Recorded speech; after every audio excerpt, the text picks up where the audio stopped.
Oi, gente, mais uma vez aqui no Papo com Terapeuta, esse bate-papo delicioso que acontecem aqui de tempos em tempos. E hoje eu estou recebendo aqui uma pessoa muito querida, a Carol. A Carol é empresária aqui em Belo Horizonte, proprietária da Acompanharte, que é uma casa de moradia assistida voltada à saúde mental. Foi o meu primeiro lugar de acolhimento aqui em Belo Horizonte, o primeiro espaço qual eu comecei a trabalhar aqui. Então eu tenho um carinho todo especial por esse lugar e por essa profissional incrível que é a Carol. Eu acho que vai ser, acho não, tenho certeza que vai ser um bate-papo que vai ter um mix de muito conteúdo para vocês e também de emoção. A Carol, ela é terapeuta ocupacional, formada desde 2008, e de lá para cá, o trabalho dela vem sendo dedicado e voltado a um trabalho focado dentro da saúde mental. Então, o nosso bate-papo vai ser para falar um pouco sobre esse contexto, a história de vida dela, a história dela dentro desse lado profissional, falar um pouco do que a terapia ocupacional traz e faz dentro dessa área, né, da saúde mental. Então, aproveitem para assistir, porque eu tenho certeza que vocês vão aprender muito com ela. Carol, obrigada por estar aqui. Ai, Seja muito Andréia, bem-vinda. obrigada a você pelo convite. É um prazer estar aqui com você e poder dividir um pouco aí das minhas experiências. É, eu costumo dizer que dentro da psicanálise também, a minha parte de estágio foi dentro da saúde mental, né? Mas eu tive um contato muito superficial com a saúde mental.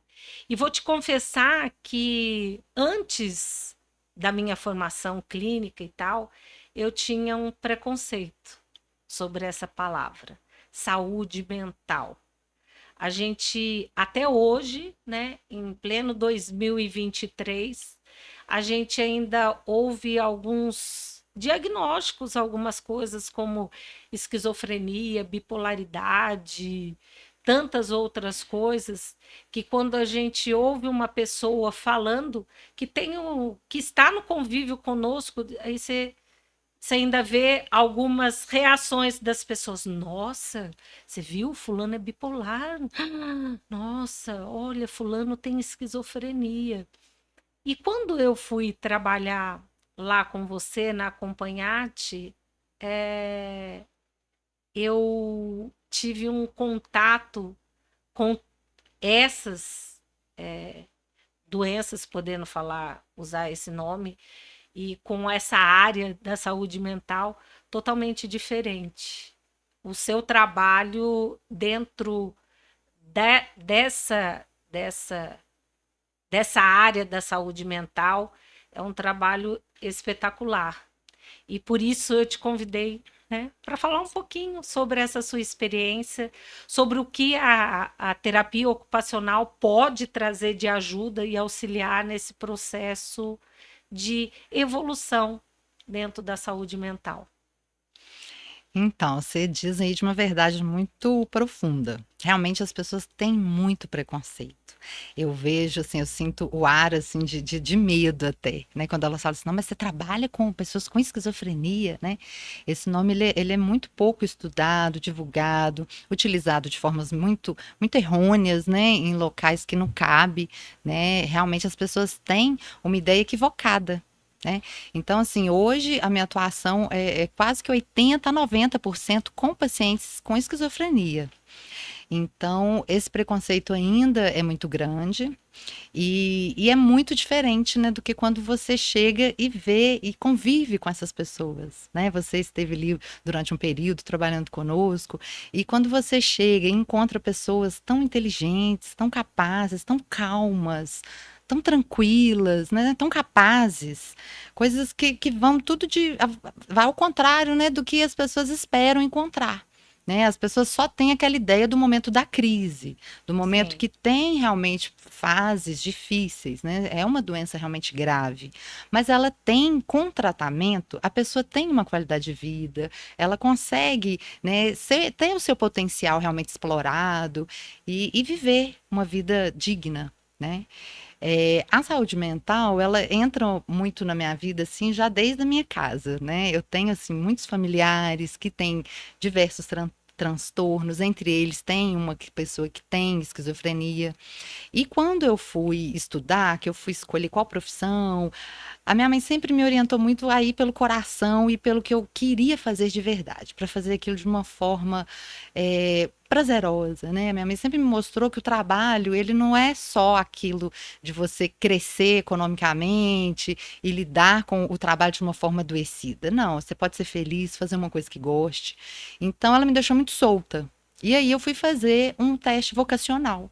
E aí que eu conheci essa profissão, porque eu tinha 22 anos, nunca tinha ouvido falar de terapia ocupacional. Então, foi na PUC, eu fiz 12 sessões com uma psicóloga, e aí ela direcionou um pouco assim: olha, você tem um quê, assim, para a área da saúde, né? Seja ali medicina, fono, TO, fisioterapia. E aí eu assisti um vídeo que ela me trouxe sobre um atendimento num hospital psiquiátrico. E aí eu fiquei muito interessada, aquilo ali me chamou muita atenção. E aí, quanto mais eu conhecia do curso, mais eu ia me apaixonando. Então, assim, eu Uhum. entrei com a ideia da saúde mental, mas quando eu vi que dentro da área desse curso a gente tem ali outras especializações, né? Porque o terapeuta ocupacional, ele utiliza como recurso terapêutico a atividade humana, né? Seja ela para uma criança, para um adulto, para um idoso, né? Até mesmo que não esteja adoecido. Coisa que depois de anos de formada, que até eu mesma fui entender que a terapia ocupacional não só trata, ela previne, ela tem uma outra gama também de tratamento. Então, eu gostei muito da área infantil, né? Que é uma área que tem a questão de explorar, fazer a criança aprender um brincar que realmente tenha um objetivo e facilite ela naquele desenvolvimento, né? Para crianças que têm um atraso. Então, eu fui interessando por várias áreas. Na área da gerontologia, que eu também gosto muito, de idosos, com a questão da estimulação cognitiva, o trabalho com os cuidadores, tem a área aí de cuidados paliativos. Então, assim, a terapia ocupacional é um curso superior. Na minha época eram 5 anos. Eu me formei na UFMG. Eram 5 anos integrais, hoje são 4. Mas é uma profissão, né? Muitas pessoas acham que é uma especialização de uma físio, é Uhum. um pedacinho de outra área. Ela passa por essas áreas, mas ela tem a sua, digamos, a sua alma específica. Ela tem Sim. ali a sua intervenção, o seu olhar. Não é que a gente está fazendo trabalho de outra área. A gente está ali com um olhar voltado para o indivíduo, que ele tem uma qualidade independente da condição física, psicológica, né, ambiental daquele momento, mas que ele consiga sim se desenvolver, né, e desenvolver da melhor forma. Então, isso que me levou para o curso, né? Eu demorei uns 2 anos para passar, eu tive que passar na federal, então isso tudo também foi um amadurecimento que eu fui tendo. E depois do curso, no meio do curso, eu já comecei a ver que realmente era saúde mental. Aí eu já tinha desistido de todas as outras áreas. E durante o próprio curso, eu comecei a estagiar no André Luiz, que é um hospital, né, aqui em Belo Horizonte. E aí eu permaneci lá por 2 anos como estagiária. E depois eu fiz o meu estágio obrigatório também na Central Psíquica, que também é uma clínica de internação e funciona também como hospital dia. E eu tive assim muita sorte de pegar uma época, uma situação na qual eu fui muito bem acolhida. É geralmente uma profissão que ainda sofre muito preconceito, as pessoas ainda têm dificuldade de entender. E quando eu cheguei no hospital, eu já caí numa equipe com o psicólogo, com o psiquiatra, com uma outra TEL que estava ali como profissional para me referenciar. Então, eu sempre trabalhei em equipe. Então, Uhum. isso assim, foi um grande ganho para as experiências que eu fui tendo. Porque quando a gente olha para o indivíduo, ainda mais a saúde mental, que é meio que um quebra-cabeça, né? Ela é muito diferente de outra área, né? Que você estuda Sim, aquilo sim, ali e a sim. resposta é aquela. É. E na saúde mental, não. Então a gente vai ali atender e a gente vai com uma bagagem também do que a gente acha que tem a ver com a nossa vida pessoal. Então, quando você, né, por isso que é tão importante ter o tratamento do profissional. né? O profissional se ser atendido, fazer a sua psicoterapia, estar com as suas coisas, né, apaziguadas, para isso não interferir na relação Sim, dele com o paciente. Então, assim, nesse atendimento de equipe, eu conseguia entender os outros olhares, né? A gente tem a tendência de achar que o que a gente está vendo e o que a gente acha que é o certo. Então, eu fui aprendendo e até hoje eu só consigo trabalhar dessa forma, discutindo o caso, escutando o que, que o outro acha, né? Às vezes acertando, errando. Então, tanto nos dois hospitais que eu estava, eu tive essa vivência de conseguir escutar de um outro profissional também é algo que eu não vivi com aquele paciente. E depois dessas minhas experiências aqui, eu fui ter uma experiência com criança. E aí foi num CAPS infantil de Santa Luzia, no qual eu fiquei também 3 anos e meio. E depois do CAPS infantil, eu fui para uma clínica de reabilitação, que é uma clínica Novos Rumos, que é uma clínica específica para dependência química. Então aí também entra a terapia ocupacional nesse resgate dessa pessoa, né, que focou aí todo o seu lazer, todo o seu modo de vida focado no uso de droga, né, excessivo, abusivo, dependente. Então é muito eficaz quando um terapeuta ocupacional consegue acompanhar, e aí é um acompanhamento assim muito próximo. Às vezes a pessoa fica muito assim, mas qual que é a diferença, né, da psicoterapia e sim, da terapia sim, ocupacional, né? sim. Então, eu vou falar um pouquinho assim, por exemplo, na dependência química. Eu atendi um caso de uma pessoa que estava há 18 anos internando. Ele usava, recaía, voltava e recaía. E aí eu percebi nele um desejo real, genuíno. E eu comecei a acreditar nele. E às vezes, até em alguns momentos, ele mesmo não acreditava, mas eu estava ali acreditando. E comecei a atendê-lo de forma individual, com um acompanhante terapêutico, conhecer a casa, o ambiente, a família. Então a gente começou organizando o próprio quarto. Ajudei ele a fazer, por exemplo, um check-up médico, que era uma coisa que ele a vida inteira queria fazer uma coisa, uma estética, uma outra coisa, que são coisas que aparentemente parecem simples, pequenas, mas é difícil a gente julgar o que que é para o outro, né? É fácil para nós, né?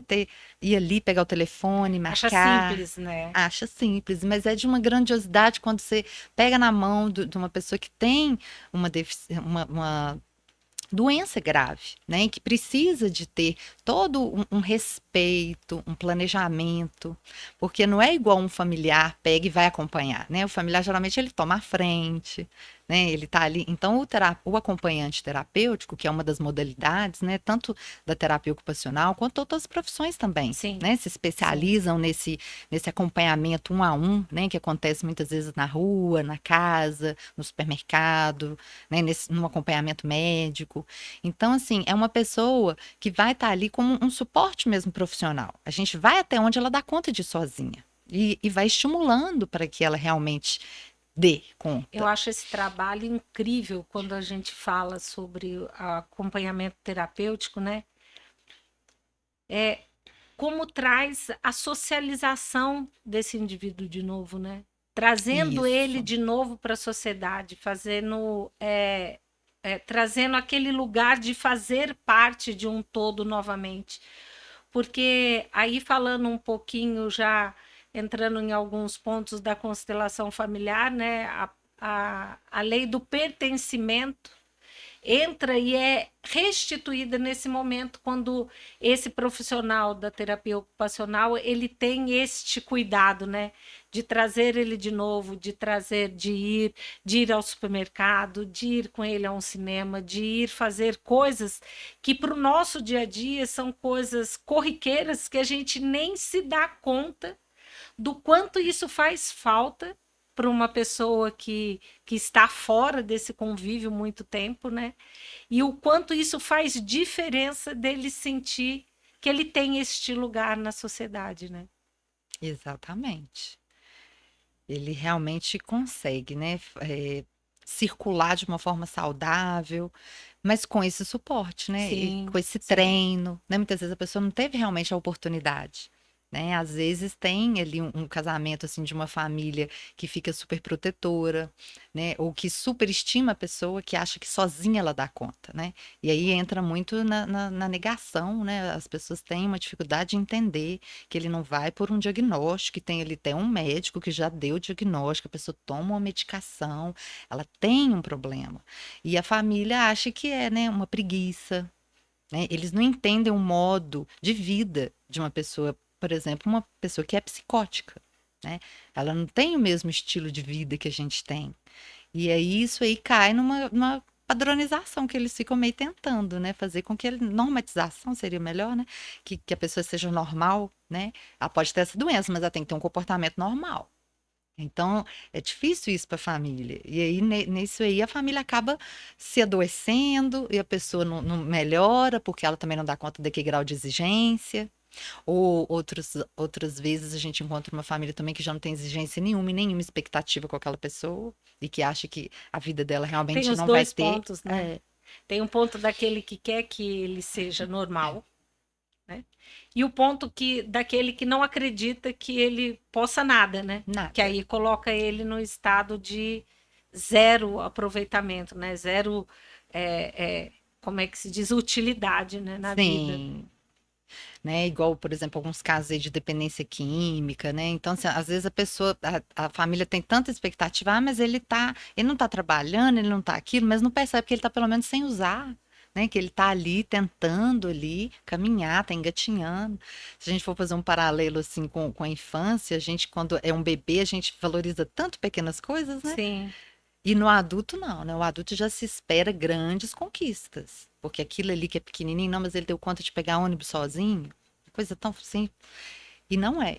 Né? Então, assim, essas atividades, né? Essa questão do treino aí, de ir sozinho nos lugares, né? De frequentar uma atividade de lazer. Às vezes a pessoa tem, às vezes não, a grande maioria, né, de quem tem psicose tem uma dificuldade enorme de socializar.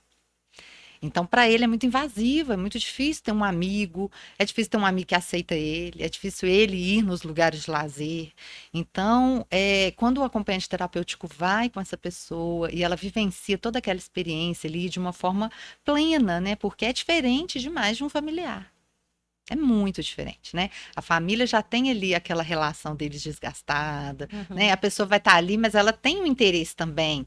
E o acompanhamento terapêutico ele não pode ter interesse nenhum, é zero. As atividades vão sendo guiadas de acordo com o que é do interesse da pessoa assistida, né? sim. Então, eu estava falando um pouco da minha trajetória, né? Cheguei lá em Santa Luzia, trabalhei 3 anos com as crianças, depois com dependência química, 3 anos também. E lá, fazendo esse acompanhamento com esse jovem e com outros, eu percebi o tanto que os ambientes familiares muitas vezes adoecem e não permitem a cura. Ah, Então, eu não queria que você sai. falasse um pouquinho mais disso. Que Não isso daí é sai. algo assim, eu acho que é fantástico a gente falar sobre isso aqui, sobre a importância da família neste tratamento, na ajuda e o quanto ela também pode prejudicar. Muito. Prejudica muito. Porque aí, vou dar um exemplo, né? Uma família disfuncional, com horários irregulares, né? Esse jovem queria estudar, ele tinha que almoçar no horário X, mas a família já estava naquele horário de servir almoço 3 horas da tarde. Então, assim, são várias coisinhas, né? Que no dia a dia, se aquela família não colocar como foco a pessoa que está adoecida, ela não vai conseguir sozinha sair desse lugar. Né? Então, ela precisa realmente de ter uma estrutura. A família precisa de ser tratada. Né? Porque muitas vezes a família fica cega, fica numa repetição ali que não sabe. Né? O problema é ele. Nós vamos tratar, mas quem tem a doença é ele. Então, as famílias têm que buscar esse conhecimento. Muitas vezes as queixas deles são em cima dos sintomas, né? E os sintomas a gente não vai tirar, né? Quando eu falo aqui de cura, é uma cura no sentido da qualidade de vida, da gente sair, né, Sim, daquela queixa, das dificuldades, dos problemas. Mas o sintoma, por exemplo, de um psicótico, o delírio geralmente é constante. Tem pessoas que vão ter aquele delírio e aquilo incomoda. Como que meu familiar está falando uma coisa aqui que não é verdade e eu vou ficar sem questioná-lo? Eu vou fingir que isso é verdade? E é verdade, precisa sim. né? Eu lido com psicóticos, eu finjo que muita coisa que eles estão falando ali, porque é a realidade dele, Sim, né? sim.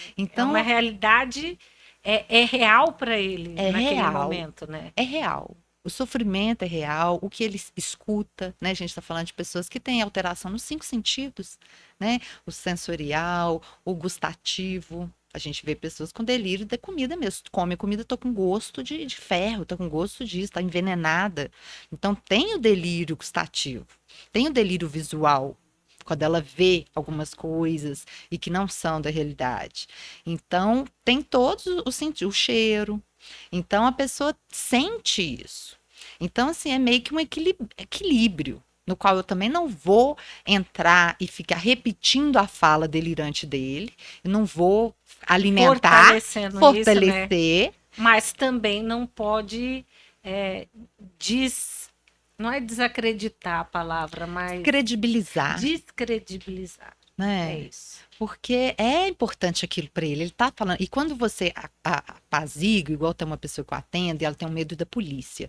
E ela chega e fala assim: Nossa, hoje a polícia vai me pegar. Eu falo: Não, não vai não, vai dar tudo certo, não vai vir, ninguém vai pegar. Eu falo, Ai, que bom, não vai não, né? Eu falo, não.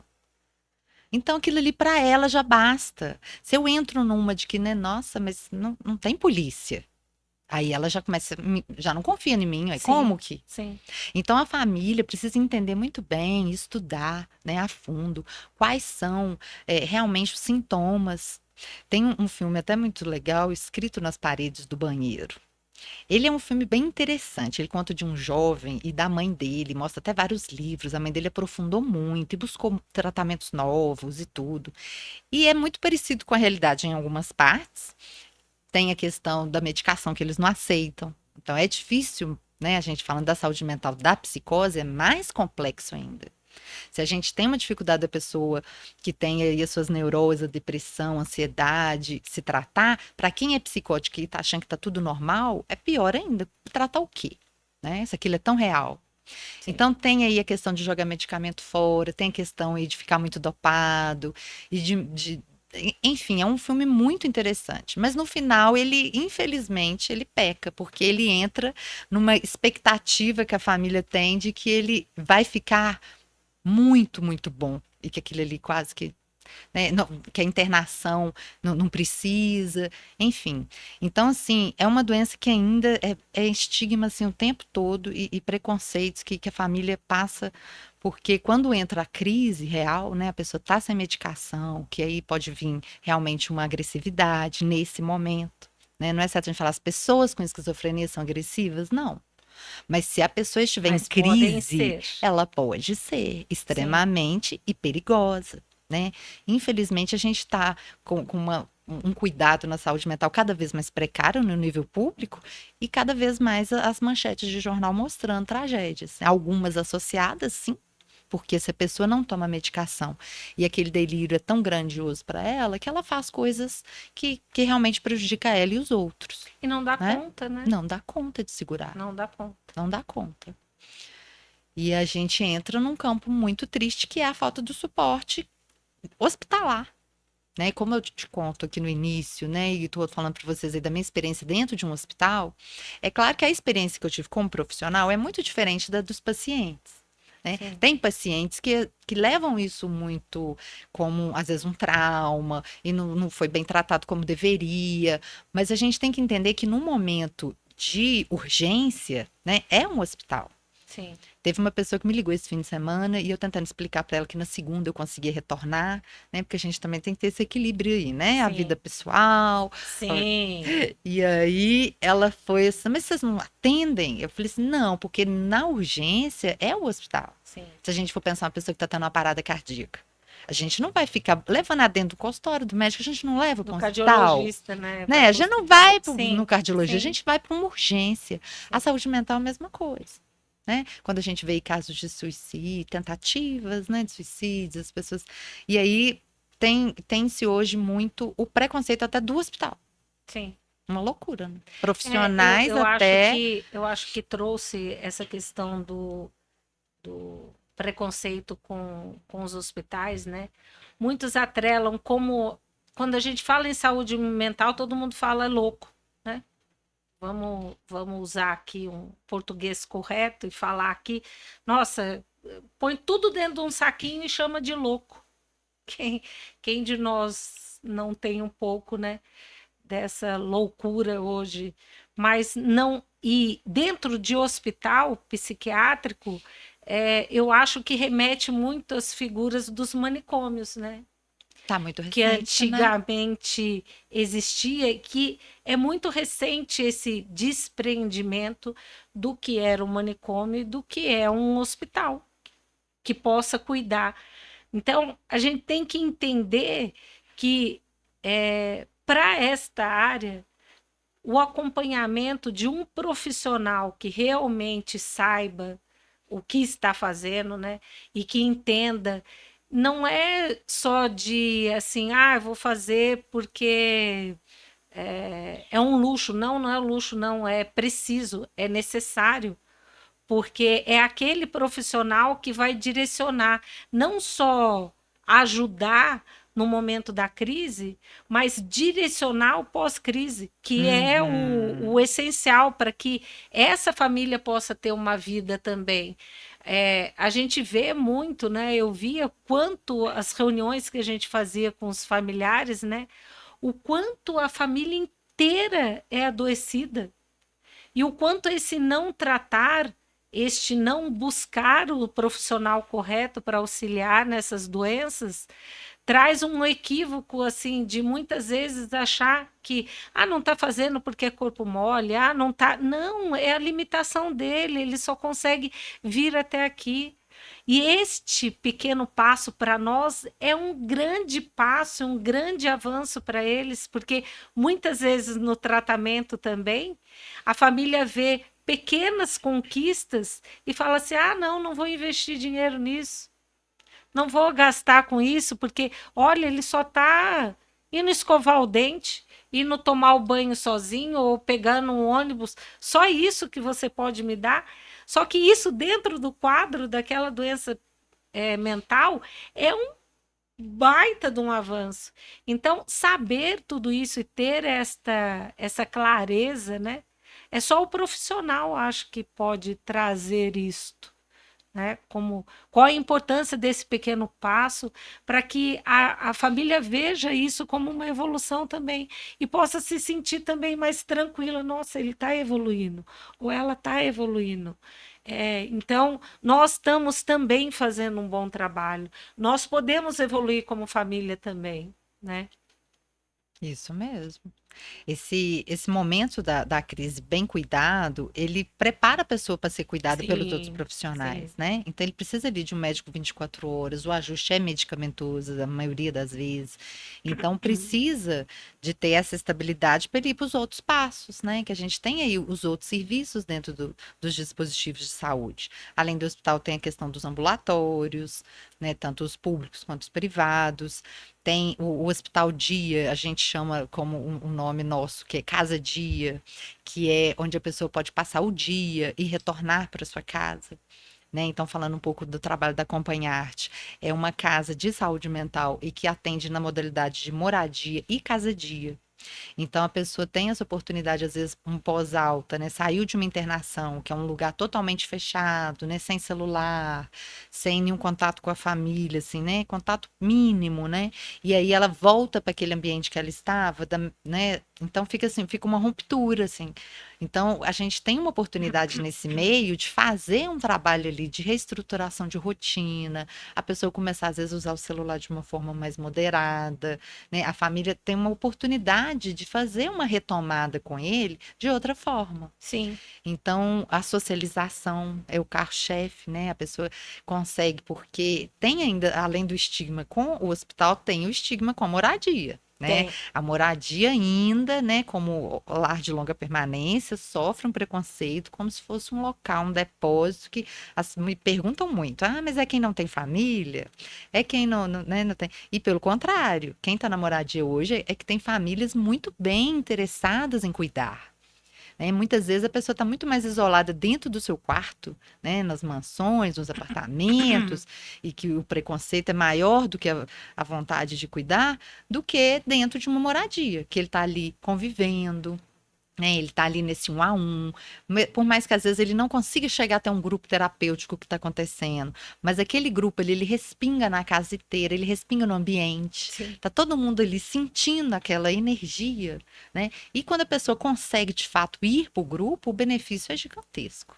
A gente tem, né, igual a Andrea já trabalhou conosco, então a gente sempre buscou assim, de uma forma sistêmica, atender de diversas formas, seja na arte cênica, nas artes plásticas, com a música, com uma escuta afinada, né? Os profissionais de terapia ocupacional ali mediando com as cuidadoras, com o profissional, com o cliente atendido, né? A gente É chama uma até de rede de cliente. apoio, né, É uma Carol? rede. É É uma uma rede de rede apoio. que é quase que costurada mesmo, né? Então a gente discute os casos, né? Não é assim, aquela regra geral, né? Um exemplo, por exemplo, às vezes a cuidadora fala, mas por que que tal pessoa pode isso, né? Como que eu vou explicar para os outros que os outros não podem? Então, é esse aí que é o trabalho humanizado, é você chegar naquele ser humano, né? Para aquela pessoa, a indicação é essa, né? Para outra já não é. E é até engraçado, tem um residente da casa que ele sai sozinho e volta. E questionando comigo outras regras, sabe? Eu fui e falei com ela, então vamos uniformizar? Então só pode sair acompanhados. Aí ele até riu, falou, não, aí não, eu vou sair sozinho. Falei, então, tá vendo como que você já chegou nesse nível? Porque o que tem uma tendência, senti essa dificuldade, né? Eu já estou há 11 anos lá e já passou muitas cuidadoras e muitas, assim, com vícios de LPIs, de lugares, né? Instituições de longa permanência, que tratam as pessoas muito, assim, padronizado, né? Mas isso aqui tem que ter regra, né? Já me falaram muito isso, né? Tipo assim, não, mas você tá puxando saco. Mas isso não pode ser assim, porque tem que ter uma regra única. Aí a gente sai da individualidade, Sim, né? sim. Todo mundo tem que. E a gente só tem adultos lá, né? Então, assim, são pessoas que têm um desejo, que querem, né? Coisas pequenas. E isso aí, essa autonomia, a gente às vezes tem que trabalhar muito mais com o cuidador, com a equipe, porque tem um estigma dentro da equipe. Sim. Tem projetos que a gente escuta dentro da equipe e a vozinha passa até na minha cabeça também, né? Ah, isso aqui não vai dar certo, né? Fulano quer ver quanto tempo isso aqui sustenta. Então a gente está muito tomado ainda por essa sociedade, né, que oprime tanto, né, essas pessoas que são pessoas tão capazes Tão e capazes. tão Eu especiais. passei lá agora, gente, para buscar a Carol, faz o que? Já fazem 3 anos que eu tô Até fora. mais, né? Acho que 4 anos que eu não trabalho mais lá com eles. E eu passei para buscá-la para vir para cá.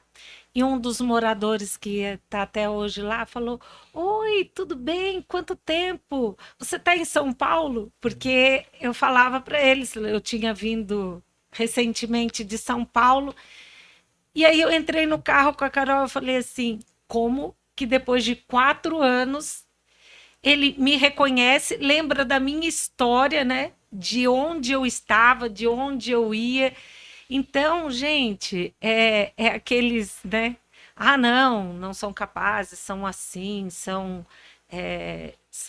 limitados a isso ou aquilo, para você ver uma lembrança muito melhor do que muitos de nós que às vezes a gente não lembra o que comeu no almoço, né? E que não escuta, às vezes, a E pessoa, não né? escuta e não Ele tem interesse. é. Não, eles têm interesse em É. saber, em escutar a sua história, assim como é uma troca. E se vocês nunca tiveram a oportunidade, vivenciem esse momento, porque é um lugar de uma troca tão genuína e tão. Eu me emociono até quando eu falo, porque você acolhe aquela pessoa, aquele indivíduo que está ali, e ele te responde com o mesmo nível de acolhimento, né? Ou até mais. Ou até mais, com o mesmo nível de amor. Quantas vezes eu fui trabalhar e a gente tem dias que não tá bem, né, gente? Acontece com todo mundo, né? E eu chegava ali com um sorriso, né? Bom dia, boa tarde e tal. E no toque, porque eu trabalhava lá com a parte da holística, com o reiki, com a massoterapia, com essa parte da holística com eles, e eu estava ali dando para eles, né, acolhendo eles, prestando algo para eles, e eles paravam, olhavam para mim e falavam assim: tá tudo bem com você? Hoje você não tá bem, né? Sentir que você não tá bem e falar, você tá precisando de alguma coisa, é é algo assim surreal de imaginar. Você que tá ali para dar e você recebendo deles, né? Dessa forma, verbalizada e às vezes não verbalizada, né? Que eram alguns casos ali que também já estavam acamados há muito tempo, né? Não tinha verbalização e no toque que você tinha com a pessoa abria aquele sorriso, né? Trazia aquele tudo aquilo que você precisava naquele momento. Então é algo assim que limitar ou saber qual rotular a capacidade deles é algo que se esse podcast poder trazer para vocês um pouco da magnitude do quanto essas pessoas que estão na saúde mental são capazes de fazer e que vocês não rotulem eles por não conseguirem, já seria um ganho maravilhoso, acho, hoje, para a gente aqui. Você falou aí de uma paciente acamada, né? E aí, na casa, a gente teve uma pessoa, foi até um caso único, assim, que ela era um quadro de esquizofrenia e evoluiu para uma demência frontotemporal. E quando ela chegou para residir conosco, ela estava nesse quadro, né, de demência frontotemporal, a fala já começando a não ter, né, a fala. E, e a gente cuidou dela 5 anos. E aí, assim, é um desafio mesmo, né? Foi um desafio. A Andrea Foi. trabalhou muito essa questão do toque com ela. E aí eu fico me lembrando aqui da musicoterapia, né? Uma pessoa que às vezes você chega ali, você acha que ela tá desconectada por já ter uma doença, ainda tá com uma demência mais grave. Mas quando tocava Ovelha Negra, quando tocava um rock and roll, uma música que mexia com ela, a energia, aquilo dela, assim, vivia de novo, né? A gente sentia que em algo tocava. Então a gente teve esse cuidado com ela durante muito tempo. Hoje a gente não tem mais ninguém com esse perfil, mas uma delicadeza mesmo, né? Quem tem esse talento para cuidar, né? Seja a cuidadora que está ali no cuidado paliativo, seja toda a equipe. E aí hoje a gente está com um quadro mais ou menos de 15 pessoas, a maioria funcional, com cognitivo preservado, muitos têm curso superior, alguns já foram concursados, alguns trabalharam durante um período da vida. Então, assim, a pessoa quando tem, mesmo que seja a esquizofrenia, e ela tenha alguém da família para dar um suporte, pelo menos com a medicação, isso tem um avanço assim enorme, porque eles não têm essa crítica de que vai tomar medicação e que vai dar certo. As famílias que tentam isso, em sua grande maioria, né? Claro que a gente não pode ser unânime, mas geralmente não dá certo. A pessoa toma um período e ela para de tomar. Então, muitas das pessoas que residem conosco hoje são pessoas que moravam sozinhas e que por um tempo parou de tomar, né? E aí a vida foi virando aquela bagunça, né? Uma bola de neve, né? A casa, eu tenho relatos assim de casas assim inimagináveis. Teve um familiar que foi lá limpar a casa, ele pegou uma bactéria, porque vai entrando a sujeira, né? Tem ali todo uma situação que a pessoa não consegue. E aí, então, assim, se a pessoa é medicada, ela consegue sim estudar, né? Muitos ali passaram em concurso, assim, em primeiros lugares. Eles têm uma inteligência acima até do que a média para alguma área. Tem a dificuldade na socialização, tem essas outras questões, mas conseguem sim ter uma profissão, desenvolver, e sob o uso de medicamento, muitas pessoas vivem com qualidade de vida, tem casa, muitas vezes se casam, mas precisa desse cuidado, principalmente, porque não é que a medicação é o 100%, né? Ela tem uma porcentagem, mas sem ela a gente também não consegue atingir Então, esses ela casos, dá a né? condição da gente trabalhar, Da né? condição. A gente tem um preconceito muito grande com a medicação, mas em alguns casos, e aí é não usar a medicação como solução, e sim como ferramenta, né? Isso. É uma ferramenta que vai Isso. dar condições da gente trabalhar de outra forma. Da gente trabalhar dentro da terapia, muitas vezes, né? Porque a gente fala aqui de saúde mental, a gente está falando, achando que está falando só das pessoas que têm um grau, né? Mais avançado nessas doenças, mas não, gente, saúde mental, nós temos que cuidar da nossa saúde mental. Então, a bipolaridade, o autismo hoje, que tem tido casos e casos de diagnósticos, né, de, de, de questões de uma vida inteira com dificuldade de aprendizado, com uma dificuldade TDAH, hiperatividade, quantos outros diagnósticos que a gente tem e que ainda a gente se pega ouvindo pessoas falando assim, ai, eu fui diagnosticado, eu tenho autismo, agora eu entendo por que a minha dificuldade disso, de socializar, disso, daquilo, e a pessoa vira para ele, coitado de você, eu estou num processo para descobrir se eu tenho autismo ou não, se Deus quiser vai dar tudo certo. Gente, a gente precisa parar com isso. A gente precisa normatizar esses diagnósticos não como rótulos, mas como algo que vai ajudar você a ter uma qualidade de vida a partir daí. Aí você vai saber o que você dá conta, o que você não dá conta, para que você possa ter uma vida social inclusiva, né? E hoje isso está muito em alta porque antes ficava era escondida, né? Sim, Não é que agora está sim. tendo mais casos. Pode ter, pode até ser, mas que antes não se Não se falava, falava. né? Então, assim, é claro que a gente tem os dois lados. Tem o lado que às vezes tem diagnósticos errôneos, tem pessoas que às vezes usam diagnóstico de muleta. A gente Sim. tem. Mas eu, por exemplo, eu tenho um filho com TDAH. E eu sofro preconceito, isso até dentro da minha própria família, né? De, nossa, mas a criança é apenas criança, isso aí é sintoma de criança. Mas quem está no dia a dia e vê o nível de dificuldade, né? E aí, igual meu filho vai na neuro, ele toma medicação, o caso dele precisa ser medicado, ele sente essa falta, né? É muito diferente ele no dia que toma medicação, no dia que não toma. Então, assim, é ainda muito difícil essa aceitação das pessoas, né?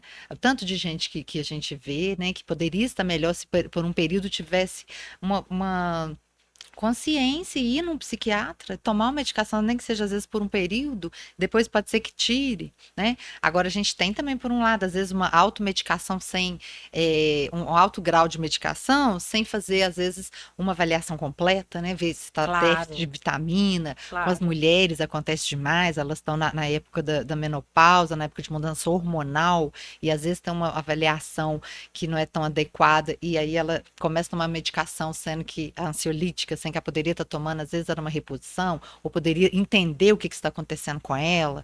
Então a gente tem de tudo, mas a gente não pode padronizar, porque como a gente já Isso, tem uma isso. raiz na nossa sociedade de que os excessos, o erro acontece nisso, então aí a pessoa nem vai, né? Aí nem leva, nem toma aquele remédio. Você falou um negócio aí de questão, né, das mulheres na menopausa e tal, e é uma promessa minha trazer alguém aqui para a gente falar sobre esse assunto. Eu me lembro quando eu trabalhava lá na Companharte, um caso de uma moradora que estava por causa de tireoide. A tireoide, num distúrbio muito elevado, trazia ela para uma situação de depressão severa, de risco de Sim, suicídio, de autoextermínio. autoextermínio e tudo mais. E quando eu fui fazer a entrevista para atendê-la, eu falei, mas por que que você está aqui? Não, estou tratando uma depressão severa, tal. Eu tentei suicídio tantas vezes e não sei o quê. Mas aí conversando e ela um bate-papo e tal, e ela falou assim: tudo isso por causa da minha tireoide, que desregula num grau muito elevado e me traz para essa.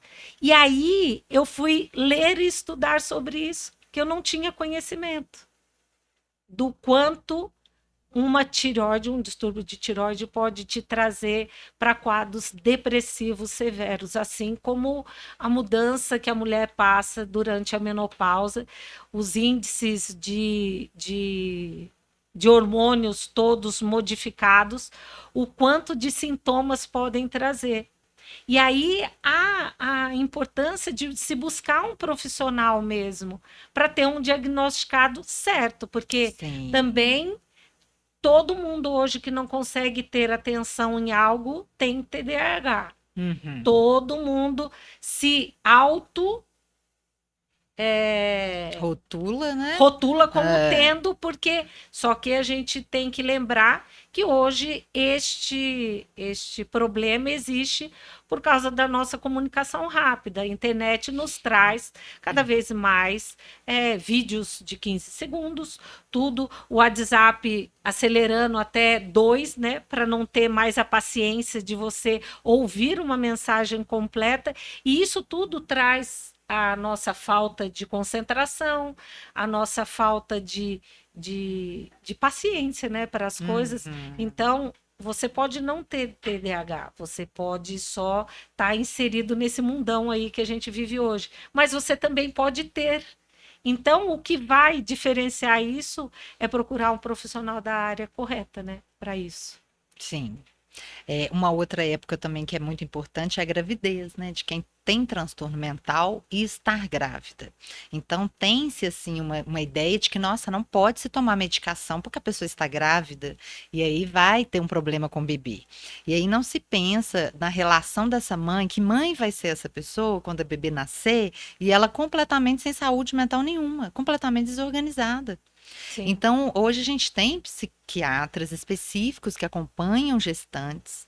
Então, para quem é gestante, tem transtorno mental, fica aí a orientação de que tem que buscar ajuda. Não tem que simplesmente escutar família, vizinho, né? Vizinho e família é ótimo para opinar, né? Para tirar remédio, não sei o quê, mas não tem um pingo de responsabilidade. Né? É uma coisa muito séria falar com uma pessoa para não tomar uma medicação, né? Ou pegar uma bula e ler e falar, não, mas esse aqui está escrito aqui, é um antipsicótico. Então, assim, tem realmente antipsicóticos que são usados para as pessoas que não são psicóticas, mas ele tem um efeito ali. Então, tem um médico que estudou, que está sabendo o que, que ele está fazendo. Então, antes de falar para qualquer pessoa parar de tomar medicação, falar mal do remédio, dar um exemplo de que alguém tomou e aconteceu isso e isso só piora. Isso só coloca a gente no nível de realmente de não conseguir sair do lugar, né? Porque se não tem ali um profissional que vai acompanhar e a pessoa fica tão susceptível, né? A gente fica tão frágil, porque é tanta gente falando, é um coro tão grande de que sim, faz mal, de que vicia, né? E se a pessoa precisar tomar esse remédio o resto da vida, gente, mas tiver uma vida melhor, claro. né? Ou não precisar tomar, mas porque tem isso também que você falou, de também tampar, né? Porque às vezes a pessoa tá como se fosse um exemplo assim, ela tá no sol quente, aí você vai lá, passa só um protetor solar, mas ela continua no sol rachando. É a mesma coisa, às vezes, algumas medicações sem as outras terapias complementares. Sim, Então, ela fica tomando ali o remédio só para aguentar, tolerar aquela carga ali, que muitas vezes é de um relacionamento abusivo, é de uma família disfuncional, é um trabalho adoecedor. Então, o tratamento da saúde mental, ele tem a questão da medicação, mas tem todo esse outro aspecto. sim, Tem quadros de pessoas que usam medicação, a família fala, mas eu dei certinho. Como que ele foi surtar? Porque a pessoa tem outras necessidades na sim, vida. Né? sim. Então, essa coisa de se deslumbrar com uma coisa nova, de ter um lazer de qualidade, de fazer algo que ela realmente dê conta, socializar. Então, como eles têm, no caso dos psicóticos, a dificuldade na socialização, né? E aí a família também, não, não vou insistir muito, então ele fica muito ali. E aquilo ali vai se tornando, por mais que ele não queira, é importante para ele socializar. Então, a moradia, ela entra muito nesse lugar eh, dessa rede de apoio. Porque acaba que eles são uma rede de apoio um para os Sim, outros, né? sim, Se eles estão, igual a gente tem casos lá de pessoas que moravam sozinhas, aí os próprios vizinhos acionaram o Ministério Público e a família foi obrigada a cuidar. Foi obrigada a curatelar, porque para a família também eu entendo que não é fácil, né? Você ir lá e meio que sim, elas ficam com medo assim, meio de tomar conta da vida da pessoa, né? Não, mas ela tá ali, aquela casa, ela que pagou, ela é concursada, como que a gente vai tirar ela ali da casa dela, levar para uma moradia e cuidar? Então, assim, só que tem casos que chegam ao extremo. Né? Então tem assim, às vezes agressões a vizinhos, a pessoa começa realmente a delirar e ficar muito prejudicada. Então, quando ela vai para moradia, no início é uma decisão familiar. Né? Se a gente lida com pessoas que, sua grande maioria, são curateladas, não tem uma capacidade de discernir em algum momento ali do tratamento, né? Que é diferente da gente tirar a autonomia dela toda. É claro que ela tem opções de escolha, tem inúmeras, né? Igual a gente está com uma parceria com uma quadra, a gente acha ótimo. A gente fala assim, quem quer ir? Dos 10 tem dia que 3 vão. Mas ele tem autonomia, não, eu não quero, né, certas coisas. Mas em algum momento a família tem que tomar as decisões por eles, né? E a moradia, ela é quase que exclusiva uma decisão da família. Sim. Tem famílias que vêm para mim com essa expectativa de que um dia eu acho que ele vai querer ir morar aí, ou então vou levar ele para conhecer. Eles não vão tomar essa decisão, eles vão querer continuar onde estão, da forma que estão, que é o que eles conhecem, né? Eles têm um medo muito grande de como vai ser. Só que acaba que as pessoas que estão lá todas são voluntárias. Não tem ninguém lá falando assim, eu quero ir embora, eu vou fugir. Tanto é que o portão ele abre, ele fecha e fica aberto. Então, hora que a gente faz atividade lá fora, fica horas. Ninguém foge, ninguém tá ali Ninguém tá obrigado. preso, né? Ninguém tá preso. É. Mas, pô, uma escolha familiar. Então é difícil realmente, né? A família no início sofre com isso, que a pessoa tem as queixas, mas com o tempo eles vão se sentindo acolhidos. Porque é uma equipe que gosta do que faz, é uma equipe que respeita, e a gente está sempre nesse olhar multi, né? Então não é só o que uma pessoa fala que vai ser verdade para aquele grupo, não. Tem toda uma equipe ali por trás, a gente não pode ter esse poder, né? Tem todo esse cuidado, porque realmente o nosso ego ele é perigoso, né? A gente tem que ir Sim. controlando e vendo o máximo de profissionalismo possível. Então, as pessoas que residem lá hoje são muito satisfeitas. E aí, uma dessas, que é esse caso mais ou menos que eu estou contando aqui, exemplificando, ela chega para mim e fala assim: você não vai me mandar embora, não, né? E você vai deixar eu continuar morando aqui? Eu gosto muito de morar aqui, eu me sinto segura, eu me sinto bem. Então, tem alguns que têm essa autonomia mesmo de sair, né, de poder estudar, tem um até que vai voltar a um trabalho, né? Outros já saem só acompanhados com a família. Todo dia, de segunda a sexta, a gente tem uma caminhada que é na rua. Então, eles vão para a rua, caminham, vão ao shopping, compram coisas da culinária, que eles fazem toda quarta-feira. Então, eles vão no supermercado, escolhem os itens, né? Falando um pouco da terapia ocupacional na culinária. A gente trabalha desde da qual receita que vai ser, que muitas vezes tem ali uma memória afetiva, né? Tem uma pessoa esses dias falou assim, eu quero um bolo de fubá, igual da minha avó, para tomar com chá de tarde. E aí aquilo ali trouxe uma memória para ela de algo que é importante para ela. Então a gente tem todo um cuidado, não é cozinhar apenas, né? Tem toda ali aquela preparação, o estímulo em termos de fazer conta, de dobrar receita, dividir tarefas. Né? Às vezes eles vão fazer tarefas que não estão muito afim, mas dentro do grupo ali eles acabam entendendo que alguém vai ter que fazer, e que muitas das vezes é as vasilhas, né? Que ninguém quer lavar. Né? Sim. Então, assim, então tem uma série de atividades. Na questão do autocuidado, é uma linha muito tênue entre eles, em sua grande maioria, têm uma dificuldade com o banho diário, né? Então, às vezes, a gente às vezes até flexibiliza, né? Vai tomar um dia sim, um dia não. Ou então, assim, é uma coisa delicada que muitas vezes a gente trabalha com a cuidadora para ela fazer isso não de uma forma é, assim impositiva, né? E ao mesmo tempo também não deixar somente do Só jeito por que conta tá. deles, né? É, É um limite entre o que isso. dá conta e não deixar livre para só quando eles quiserem, né? Exatamente. Por isso é uma Eu moradia acho que a assistida. gente podia passar aqui, eu acho que horas falando, né, de um tema tão importante quanto esse que é a saúde mental. Mas eu acho que o objetivo maior meu aqui de trazer você aqui para conversar, e eu espero que muitas pessoas assistam esse podcast, é para a gente desmistificar e tirar este medo da saúde mental. Para que a gente traga essa parte e esse discurso seu, né, de uma pessoa que trabalha tantos anos dentro dessa área e que faz tanto por essas pessoas, né, para que você trouxesse um pouquinho da sua experiência, nos mostrando que é possível ter relações, né, dentro da saúde mental e o quanto isso é importante, não só para eles, mas como para nós também, como sociedade. A gente está nos últimos 5 minutos, e infelizmente passou assim, né? Você vê como passa rápido. E eu queria que você deixasse aqui agora o seu recado para as pessoas que vão assistir esse podcast. O que você gostaria de deixar de mensagem para as pessoas? Eu peço mais empatia, né? A gente se colocar mesmo no lugar de quem tem um transtorno grave.